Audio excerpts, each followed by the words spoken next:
জীবনে একটা best friend ছিল, যার জন্য আমি ধ্যান জ্ঞান প্রাণ আমার সব ছিল, মানে আমি সব দিয়ে দিয়েছিলাম তার জন্য। তার কাছে আমি কিছু চিন্তা করি না, আমার বয়ফ্রেন্ডকে পর্যন্ত আমি চিন্তা করি তার জন্য। কিন্তু সে তার বেস্ট বেস্ট ফ্রেন্ড নয়, তার বয়ফ্রেন্ডের জন্য সে আমাকে ছেড়ে দিল। ভাবতে পারছো কি লেভেলের? মানে না বুকটা ভিতরে ছ্যাত ছ্যাত করে ওঠে যখন না ভাবি দিনগুলোর কথা, যে আমি এই করেছিলাম, কিন্তু সে আমাকে কি বলবো, মানে আমি পুজো করতাম আমার বেস্ট ফ্রেন্ড বলে, তাকে আমি ভগবানের মতো রাখতাম, ঠিক আছে, যাতে হারিয়ে না যায়। একটা বাচ্চা যেভাবে টেক কেয়ার করে তেমন ছিল আমার কাছে। সে আমাকে ছেড়ে দিয়ে চলে গেল কি তার বয়ফ্রেন্ডের জন্য।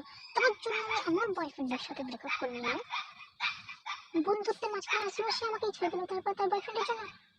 তোর ভালোবাসা নিয়ে দূর হ, যা।